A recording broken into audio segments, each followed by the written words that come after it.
And hello, everyone. It's Saturday, May 23rd, 2026, and this is season 5, episode 17 of Two Guys on Politics with co host Bill Lipinski, the former congressman, and myself, Ray Hanania, columnist. It's broadcast on the U.S. Arab Radio Network on WNZK AM 690 radio, as well as on YouTube at twoguysonpolitics.com.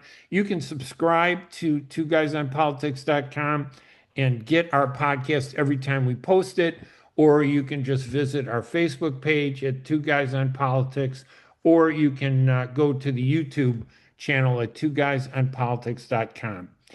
Today, we're going to be talking about several things. In our first segment, we're going to talk about Trump's indictment of Raul Castro, the brother of Fidel Castro, for alleged involvement in the shooting down of two civilian aircraft that were providing support for people that were fleeing Cuba on boats. Four Americans were killed in that attack in 1996. We're also going to talk about the war in Iran. Is it on? Is it off? Are they negotiating? Iran says no. The president and Marco Rubio say yes. But does it have anything to do with the fact that it's gone a certain length of time and Congress now has the ability, whether they can get the vote or not, to intervene? And then we're going to talk about Thomas Massie, the congressman representing Kentucky, who was pushing for the release of the Epstein files. He upset Trump. Massie was also a big supporter of the Palestinians against the war in Gaza, and he lost the election, and Galrin won. And we're going to talk about the politics of that. And then in the second segment, we're going to talk about my co-host, former Congressman Bill Lipinski. This past week, he was honored with the dedication of his papers as a Congress member, I believe for 22 years. And these papers are going to be made available by the Northwestern University Library for anybody interested in transportation and what was done. We're going to take a quick break, and when we come back, we'll talk with Bill Lipinski on all of these topics.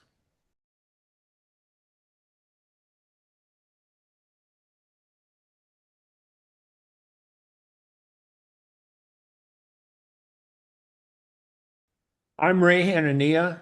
I'm Bill Lipinski, and the next voice you hear will be the voice of objectivity in the Middle East. Bill and I always, well, listen, we offer great perspective on the Middle East when we talk about it. And it's important to have different views, I think, and we let you, the audience, decide, who's more accurate, the journalist Ray Hanania or the politician Bill Lipinski. And we know how those journalists are nowadays. Yeah, Whoever pays them, that's where they're at. I don't disagree with you on that. That journalists are, it's not the same journalism today as it was when you and I first met in the late 70s, as you were the alderman and I was a reporter at the Southtown. It was a whole different world. So, Certainly was. At that time, I was a statesman. and I was a much more naive journalist than I am today. Although I have to say, you were probably the smartest, most objective, and fairest politician I ever got to meet, which is why we've had such a good friendship all these years, almost 50 years That's kind enough. since we That's first very met. kind of you to say. No, well, you deserve it, Bill. And later on in the next segment, we're going to talk about all the great stuff that you did when you were in Congress after leaving the city council. But first, Raul Castro, the brother of Fidel Castro, the U.S. Indicted him for the murder of four people in 1996, four Americans who were involved with this group called Brothers to the Rescue, which carried out regular flights that were helping to assist Cubans trying to leave Cuba and come to the United States. Apparently, I think it was February of 1996 that their planes had veered off course, according to the Cubans. They were in their area. The Cubans thought that they were involved in American terrorism or politics or spying, and they shot those planes down, and the people were killed. The three Americans of the four were killed. What do you make of that? I mean, it sounds like Trump, in my opinion, Trump is using that as the excuse now to do what he's done in Venezuela, in Iran, and now he wants to take over Cuba and where Marco Rubio's family is originally from. What do you make of all that? Well, the first thing I want to say is I once asked General Colin Powell, why now, in regards to the war in the Middle East. And he said to me, well, because the president wants to do it now, which I didn't think is a very good answer. And I will now say to you, why now, Ray? Yeah, Why do we want to go into Cuba now? Don't you think we have enough on our hands in the Ukraine and in the Middle East? Uh, yes, do and I we have to agree have a with you. triple header going on? Yeah, listen, I agree with you, Bill. I'm not saying Cuba isn't a bad place. The government has been bad. Just like I never say that Iran's government with the Ayatollahs are not bad. They're bad. Even Venezuela. But what I do argue is the actions that we have taken have principled ramifications that could come back and hurt us as Americans. We went into Venezuela, we grabbed Maduro, we just what are we, the police of the world? When it suits us, we go in, we grab people. Why not follow a legal process and convict them and get the world to punish him? But we don't want to do that. Maybe we don't have faith in the world.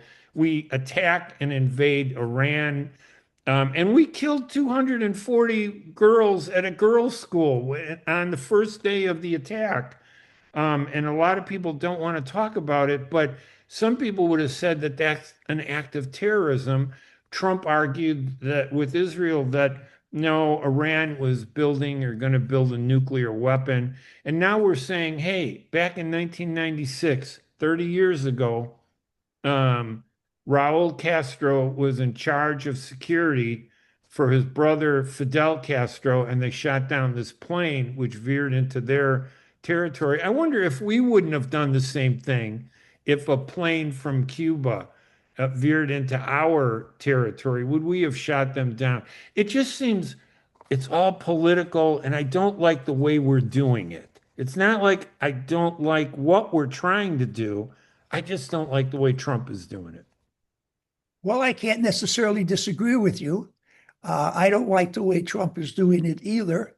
Uh, I'm not so sure why we have to do all these things simultaneously either, Right. uh, unless he's trying to distract us from the fact that gas prices are through the ceiling, and worse than gas prices, even, uh, because you can somewhat control how much gas you consume, other than for the poor people who have to use their car to get to work every day. But grocery prices, Ray, are just, I cannot believe every time I go Yeah. to the grocery store how much money I have to pay. And I think it's obviously the gas being much more expensive. I think the other day I mentioned to you in DuPage County, not even in Cook County, in DuPage County, I paid $6.20 per gallon. Now, grant you, that's for the top quality of gasoline, but that's what I need in the car that I drive. No, you ask questions that I really find very, very difficult to answer. Uh, and as far as the war in Iran goes, uh, I don't know that there is a war anymore. Uh, Trump keeps putting off one deadline after Yeah. another. Uh, Well, I think, why would he pause though? I mean, see, I think there's a political reason for it, but well, you tell why me is there no war? what do you think is the political reason? Well, I think he's coming up to an election in November that he's very fearful of. And he's doing a lot of things like gerrymandering districts.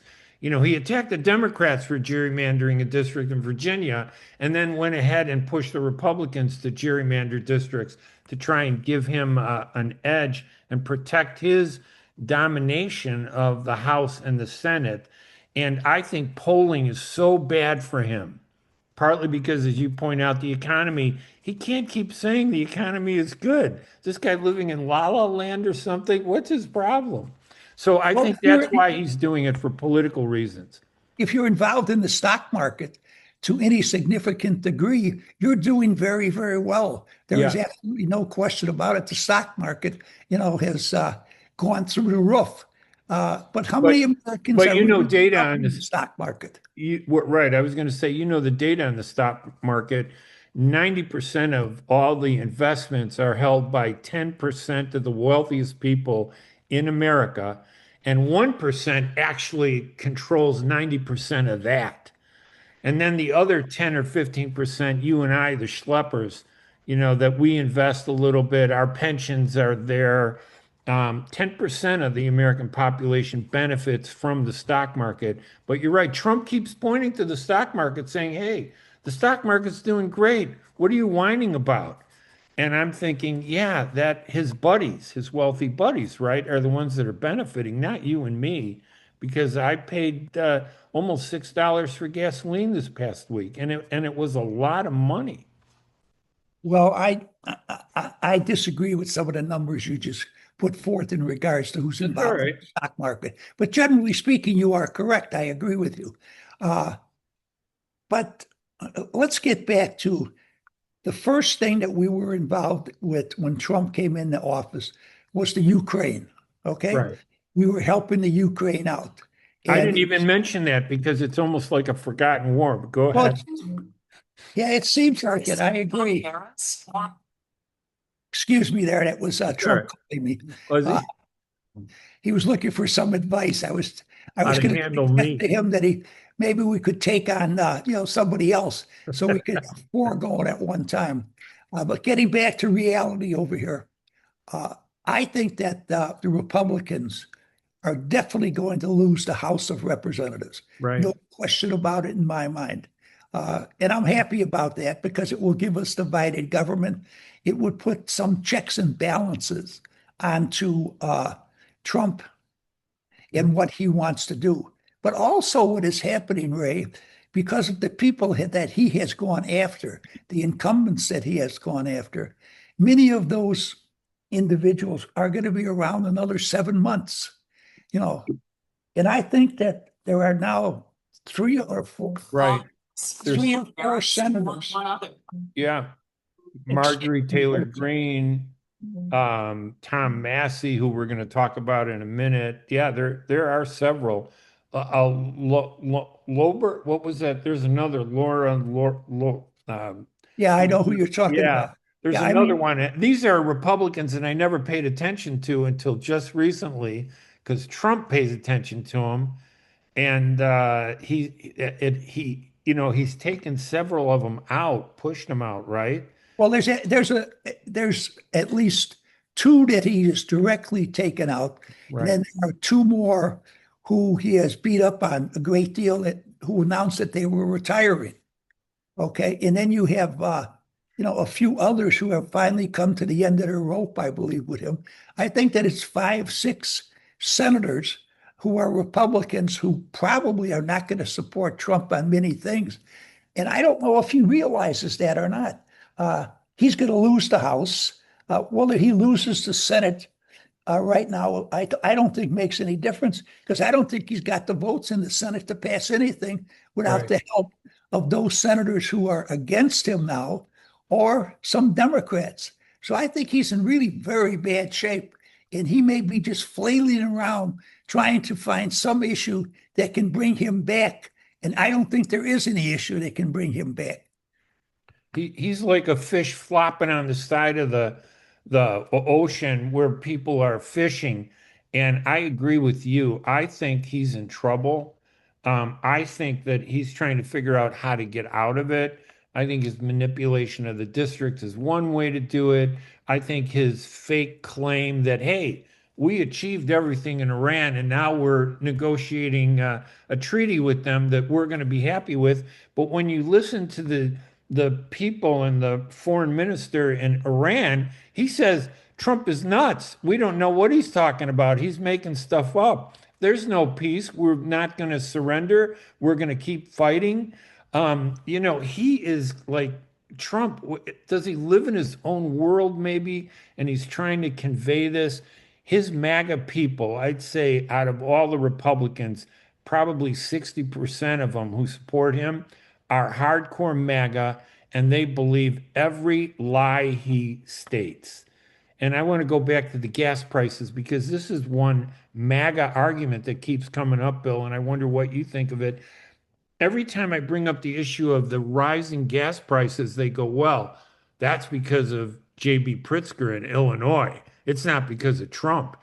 Though all the taxes in Illinois are higher than Oh, everything, and that's why prices have gone up. And I'm going, well, it's true.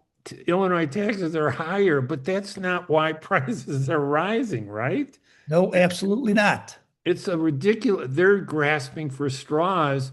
And I think we are seeing a wild breakdown of what's happening. But that's dangerous for us, isn't it? We're now going to open up a war maybe with Cuba. We're going to invade Cuba. We've embargoed them so much they can't get fuel. Their people are starving. Is that a good way to do this? I'm No, just I think worried it's about it. terrible. I think what is the poor people of Cuba are suffering.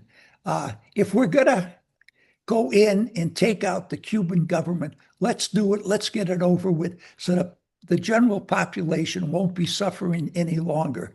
I'm sure that the leadership in Cuba is having no trouble at the present time getting whatever they need from the Chinese or from the Russians. But the poor ordinary citizens, they don't have any electricity in that Right, country right, anymore.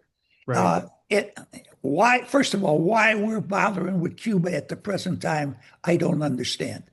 They're a terrible place, but he could have waited until we finished up the situation in Iran. Although I right, don't know when we're ever going to finish that situation, because I think he is afraid to start the war over again, because I think it's going to involve putting troops on the ground, right, and that'll drive his popularity down to about 5%. And right. I just think he's flailing around. He doesn't know what to do. He doesn't know how to get out of all the problems he has. And the worst thing about this, as far as I'm concerned, is that he has caused every one of these problems himself. Right. Yeah, I agree with you. Yeah, and as far as Cuba goes, why even bring it up? We're not Right. done. We have a war in Ukraine that if things had gone right, if we had a good president, and I'm not defending the Democrats because I'm upset with the Democratic leadership, by default, they're going to take over, not because they deserve it, in my opinion. I agree with you. Yeah, and if we had just focused on Ukraine and one that helped Ukraine stand up to Russia and defeat Putin, we would be in so much stronger. He would have been a great leader. People today would be praising him the way they did Bush after September 11th. The way Bush came out, he completely changed. That war changed Bush in a positive way. He became a great leader for this country at a time when we needed it. This Ukraine war has just opened the door to Trump to do whatever he wants. He's ignored Ukraine. And only because the Ukrainians are able to do it themselves with the support of NATO, this war has hurt our standing with NATO. Although I did see that he did shift some soldiers to Poland, it was more of a political thing, trying to get back at a couple of the NATO countries that don't support him. Poland supports Trump. Well, he took 5,000 troops. He announced he was going to withdraw 5,000 troops from Germany. Okay. Oh, he's punishing Germany, but he's weakening NATO. So Yeah, he said, oh, wait a second. I'll put 5,000 troops into Poland so it'll balance it off so they can't complain about me weakening NATO. And of course, the Poles have been very supportive of yeah, Trump yeah, because the Poles are right next to Russia and yeah, they if he has, if the Russians have any real success in the Ukraine, they may very well be involved in the next move by the Russians. But so he makes the Germans unhappy. He gives the Poles 5,000 troops. The Poles are already on his side. I mean, not only does he make significant mistakes, he also doesn't seem to understand political situations at all. Right. He upset the Germans. He gives the Poles the 5,000 who already like him. So what did he gain? Nothing. He lost the It's potential support of the Germans. it's a retribution on his part. He's Oh, not sure. doing it because he's helping Poland. He's doing it because he wants to punish somebody. Right. I'm glad, I mean, obviously Poland has been standing up with us all these years to support us, but so many of those NATO nations, this idea that NATO isn't important to us is really kind of frightening, especially now with we have a war in Iran. It hasn't changed. Nothing has been resolved there. There's not going to be any peace, especially, he can get away with this because the media is broken in this country. It's controlled by corporations and now political activists. I mean, these people like Larry Ellison, these billionaires, the wealthy are buying the media, the wealthy are controlling our government, the wealthy run the stock market, all the things that Trump is interested in. He's especially interested in weakening the media because he hates the fact that he doesn't want anybody to bring up the Epstein files. And I think that's why he went after Marjorie Taylor Greene and he went after Thomas Massie. They were pushing for a complete release of all the Epstein files, and he pushed her out, and he defeated Massey in this recent election. Uh, It's too much, right? Where I did just, I just was going to ask you the first part of your significant, important attack on Trump there. I was going to ask you what time was your cell meeting, but then you veered back in another direction. So I won't ask you that question. You're laughing, I'm laughing, but yeah, I'll sad. tell you, Raymond, I never thought the day would come Yeah, that we in the United States of America would have an individual as president like Donald Trump. Now, I have supported, I've never voted for him, but I have supported many of the things that he has done because yeah, I thought they were very, very good things. But I don't want to have to support any more things of his because I think he has done so many things to hurt this country, to hurt American citizens, that I don't want to support him at all. I mean, this new deal he's got going, this yeah, slush fund. yes. We should talk about that. $1.8 billion dollars that he has forced the government to give him out of taxpayer money as a way to abandon a $10 billion lawsuit that he filed against the IRS as president now, because the IRS was investigating his investments and claimed that he owed $100 million in taxes. Well, And and now go ahead. that's all been pushed aside by a president.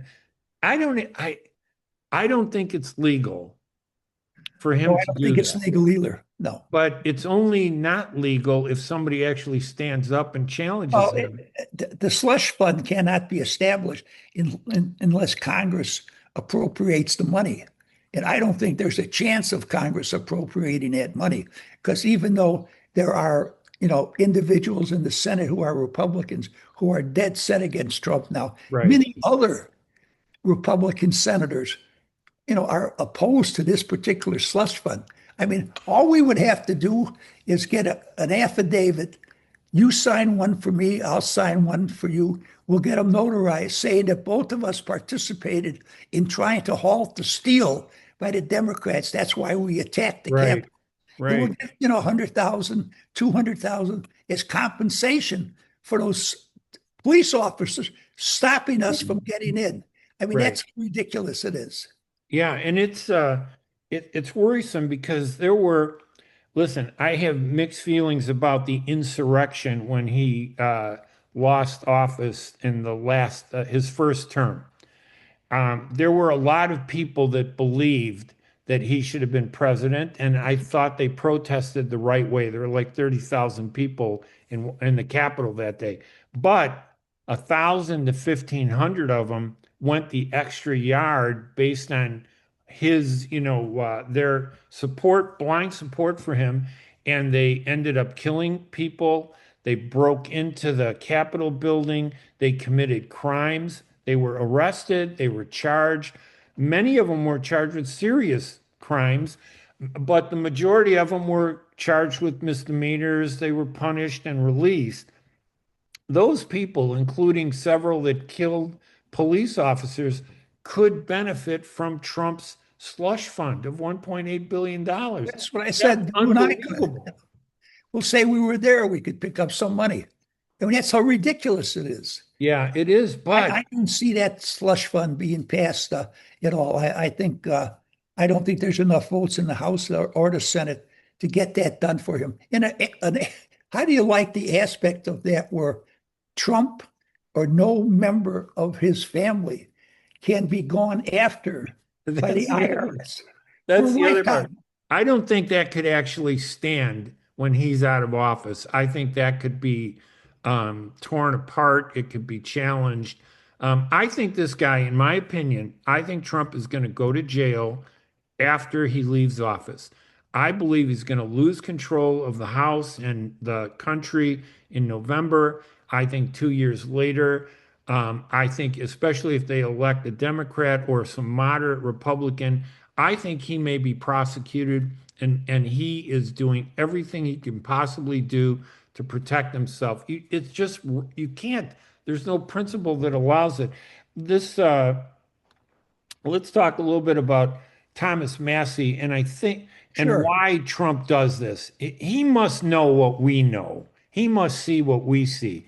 Is he doing this because he knows that it's illegal, but it will make his voters happy and hopefully happy enough to protect his control of the House in November? He's No, I just don't. doing whatever because they believe whatever he says, and Yeah, he but doesn't it's want to lose fewer them. and fewer of them every day, Ray. He's Yes, I losing agree. support, even by his hard, the real hardcore supporters that he has. Uh, they aren't what they used to be. Many of them have finally come to their senses and realized that this man does not have the good of America at heart. He's only really interested in Donald Trump Yeah. and Donald Trump's family. I'm sorry to say, I didn't think I'd ever say that about an American president, but it's the case. I just want to jump in for a minute, though, to Sure. in regards to Joe Biden's son. Okay, Right. he benefited enormously Yes. Joe being the president of the United States. And Yes. even though Joe was a much more honest man than Trump, he looked the other way to allow his son to benefit financially Yes. from his position as president. So, I mean, the Democrats do not have totally clean hands when it Yeah. comes down to things like this. Now, Trump is much, much worse, okay? But the Democrats still have some problems along those lines. Yeah. I think we are in a big mess. Let's just talk for a couple minutes about Tom Massie. There's talk that he might run for, he could run as an independent, can he? Even though he lost the primary as a Well, I don't know. I Republican? don't know what the rules are in that state, so I can't really Okay. answer that question.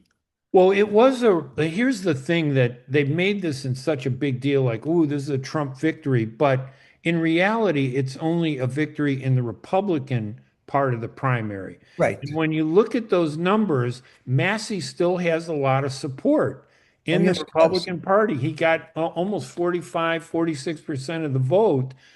They're not going to be happy with what Trump did. That's going to divide the Republican Party in Kentucky. And couldn't it possibly open the door to a Democrat?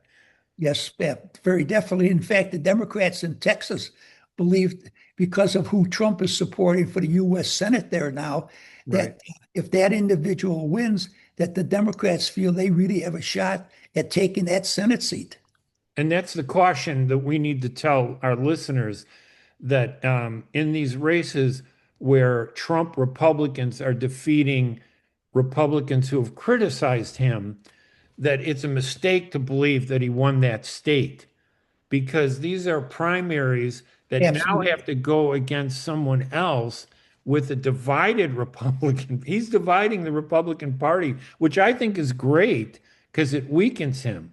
But he doesn't want to talk about that at all. It's very, and Bill, I got to say this. Trump was tied. The main reason he was up against Massie was because Massie and Marjorie Taylor Greene wanted to investigate the Epstein files. But Massie was also very critical of Israel's government, also, in terms of the way they handled the war in Gaza, which continues to go on. And it's true, the Hamas is a terrorist organization, but so many civilians have been hurt. But AIPAC poured $35 million into that election to unseat Massie. It wasn't just Trump. It was $35 million. And I don't think Massie had more than maybe 2 million to respond in Now, response. I think you better check that out, Ray. Massey, I could not believe all the money that Massey raised. I have seen figures where he raised between 30 and 40 million dollars. Really? Oh, yes. So he was not outspent that badly. In fact, some people contend that he may have had more money. Now, where Really? did all that money come from? Because those people knew that they were donating to a candidate who Trump called the worst candidate in the Right. history of the American Republic. So it goes to show you, you know, more and more and more people are realizing that Trump must go. Yeah. All right, Bill, listen, why don't we take a break and then I'm really excited about this next segment, everybody, to talk about an achievement that Bill Lipinski has, and he deserves recognition on this. So let's take a break. When we come back, we'll continue our discussion here at Two Guys on Politics. We'll be right back right after these messages.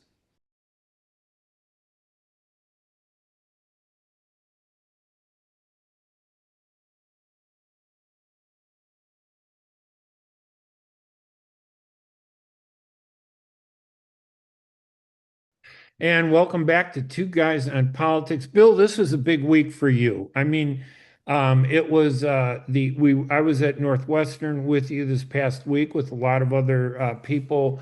Congressman Peter DeFazio from I think he's what was Oregon. it? Oregon. That's right, from Oregon. He's such a nice guy. Dan Lipinski was there also. Your wife Bonnie. Many people from Northwestern, some transportation leaders were there. People that really understood the importance of transportation, and they were there to salute you because of all that you did for transportation. They've taken, from what I understand, I saw like maybe 30 boxes of documents and papers from when you were a congressman that have to do with your years in Congress and your focus, which has been dedicated since I've known you towards improving transportation. First at Midway Airport, I remember, then the Crosstown Expressway and the Orange Line that you practically built yourself, which now is so essential to the transportation in the city of Chicago. But it was really nice that they took your papers. They're now available for anybody who wants to research that period of government when you were in Congress.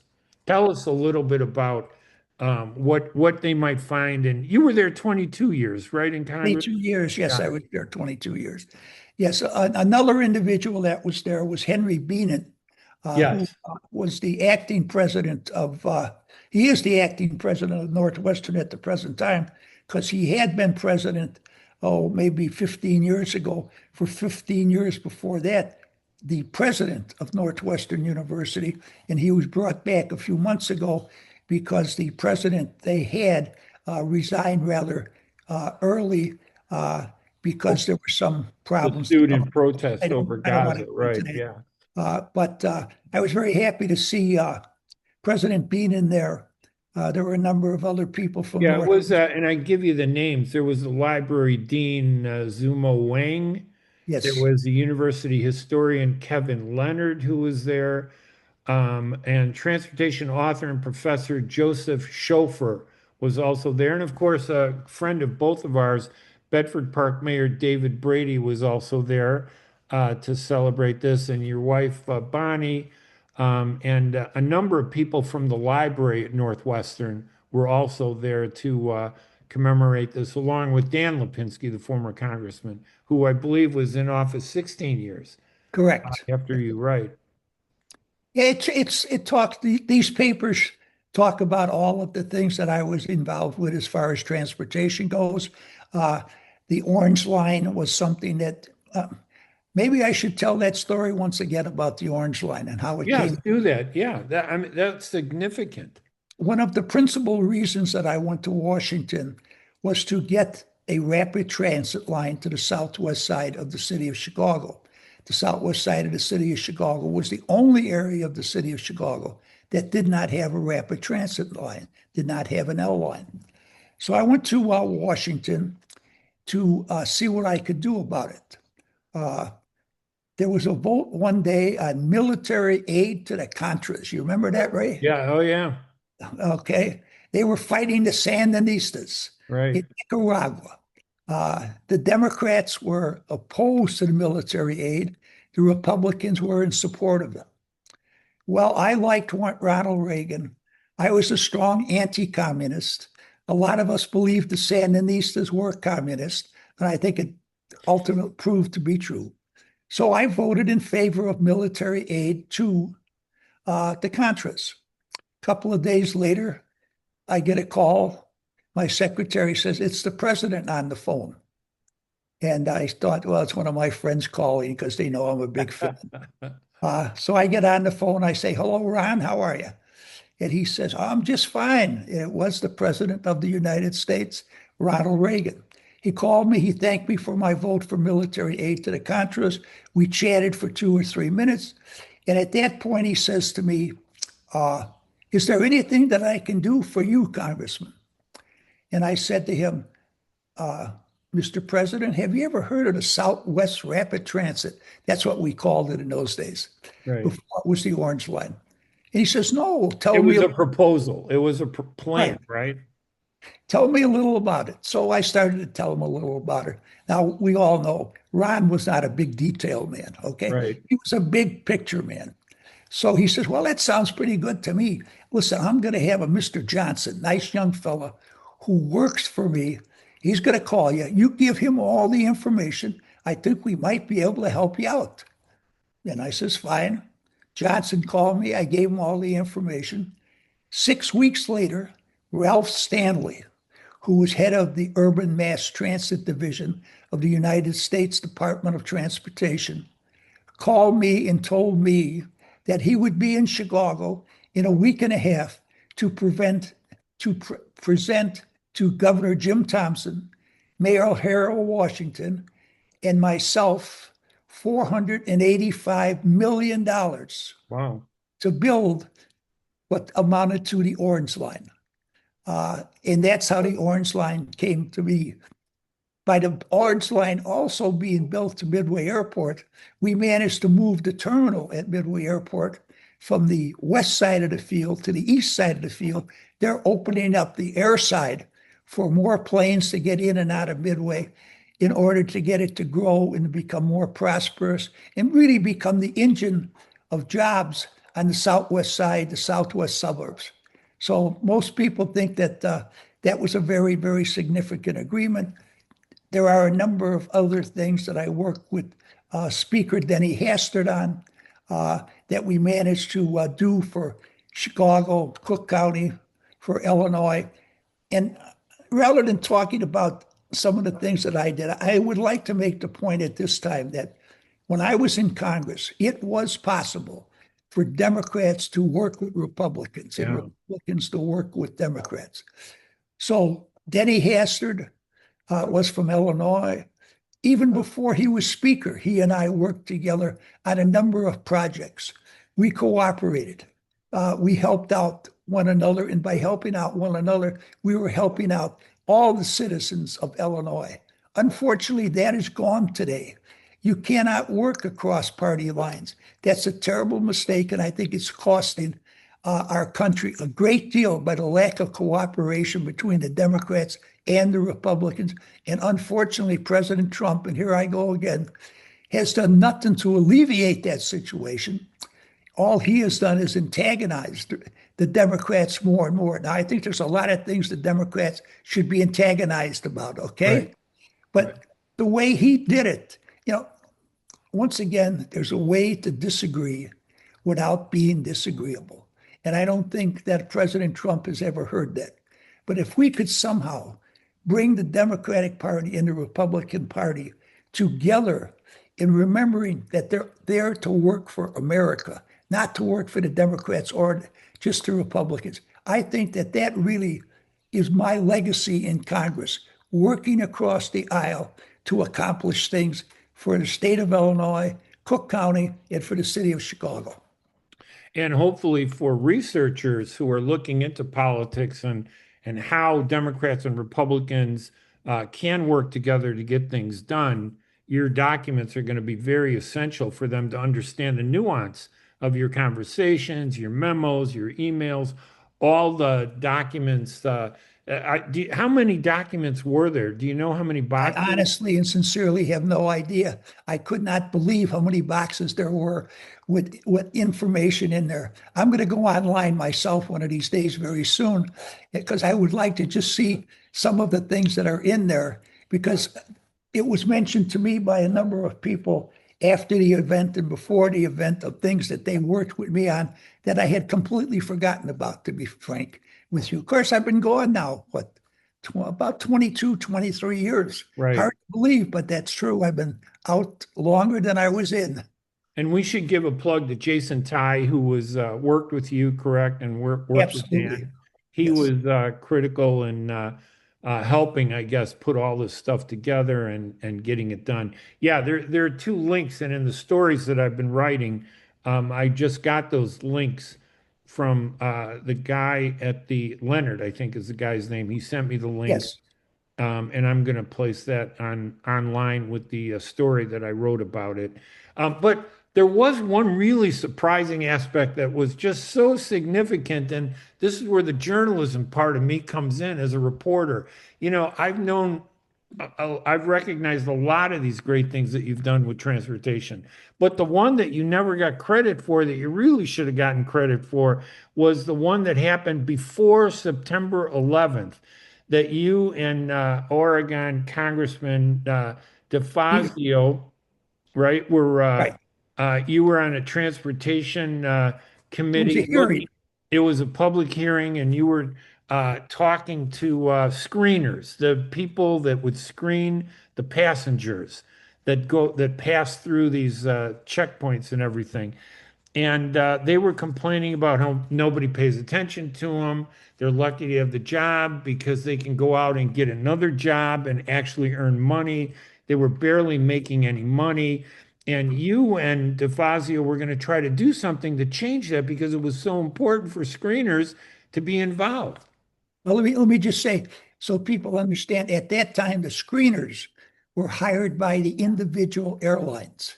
Ah, okay. Not by the government wasn't involved in that at all. There And was no TSA, no oh, no, Transportation no, no, Safety none Administration. whatsoever. No. Right. Peter and I were interested in creating something like the TSA, but the airlines didn't want any part of that. They wanted to continue to hire the screeners because they didn't want the government becoming involved in anything. And it would have cost them a lot of money to pay But the it right people, possibly it would have, probably. yes. Mhm. Well, they thought so, but as it turns out, once we did establish the TSA, it turns out that the government paid for them. Of course, in another way, we put another tax on the airline to bring money in to pay for the TSA operation, which was only right, I think. Yeah, and what's so significant about this is your hearing happened, I don't remember what year it was, but it was way before September 11th, 2001, when terrorists were able to get past the screeners, board the planes, and then take down and hijack four American planes, crashing two into the World Trade Center, crashing one into the Pentagon, and almost maybe crashing one into the White House, but because of the heroic American passengers who challenged them. They ended up crashing that plane, I think, in a field, some, Pennsylvania. yeah, in Pennsylvania. But had your committee gone through at that time, September 11th may not have happened. Very And I think possibly. that was the most significant realization I had ever heard. And you're right, there's no guarantee that it wouldn't have happened. They may have done it a different way, but would have made it very difficult for these people to get past the security checkpoints. And then you and DeFazio and the Committee came back right after September 11th and Yes, we did. created the TSA. Yes, he was involved in it. I was involved in it. In the House, I was one of the principal sponsors of the legislation uh, creating the TSA. And I think probably within 4 or 5 weeks, we created the TSA. We passed it through the House, we passed it through the Senate, and the president signed it. It was one of the quickest pieces of legislation Yeah. that had ever been introduced and passed in the United States House of Representatives or in the Senate. And of course, it should be. You know how many lives we lost on that day? Oh, yeah. You 20, know, it was a terrible 2,400 people. tragedy. Right. It was terrible. And I don't think I'm exaggerating this. Had you been able to do what you had wanted to do, I think, and again, it's my opinion, there would have been a good chance that we would not have had September 11th, 2001, and the terrorism that really took the lives of so many people, destroyed so much, and created wars and conflict and just refocused, our nation in such a horrible way. It really had an impact, and it's really kind of sad that you weren't able to get what you needed done. But I am glad and that's a story I'd never heard, Bill, and you deserve credit for it. And that's why I felt it was so important that we talk about it during the podcast today. Thank you.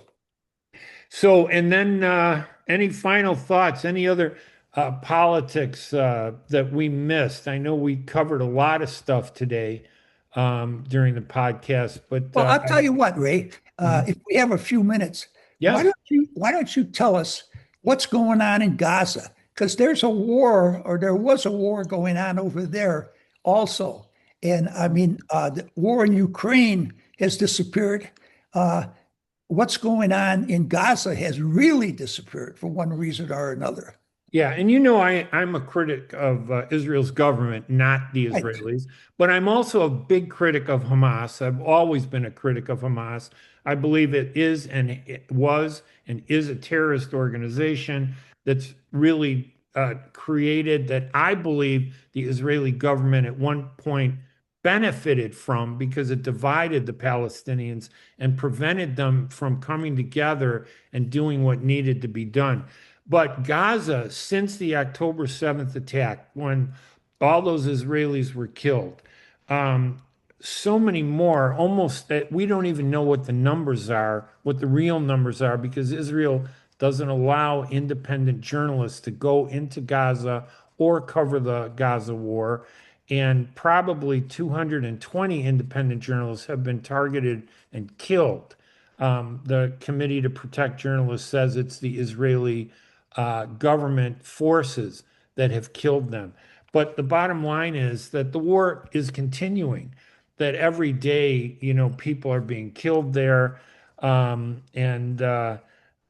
It's like the war in Ukraine. Nobody pays attention anymore.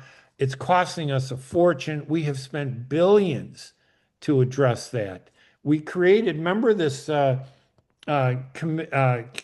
group that he created, I can't remember that I he can't was going to remember. be the I head know of. what you're talking about. $10 billion he was going to set aside for the reconstruction of Gaza, to do it the right way for the people. Nothing has moved forward on any of that. And it comes down to people, the people in Cuba, the civilians. They continue to suffer. They're the ones that are suffering. The civilians in Gaza, even the Israelis around Gaza, they continue to suffer because nothing's been done. And I think this is probably one of the worst presidential legacies we will ever see when we look back on presidents in this country. Well, I certainly hope and pray we never have one worse. I'll tell you that. I would just like to say for the record, though, that I've supported Israel in this endeavor.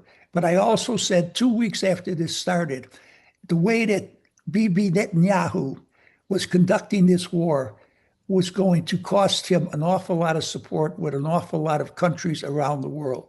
I said it's going to wind up just being the United States of America and Israel. And that's exactly what has happened because of the way that Bibi has conducted this war. Now, he'll give you 100,000 reasons to justify what he has Right. done, but I don't really care that he can justify it. I think it was wrong, and I think that's why he has lost so much support. And I really think that's why anti-Semitism has risen up once again in this country, something I thought was long past, but Right. it's still here and it's risen up and it's terrible what's going on. And just the other day, some people attacked a mosque.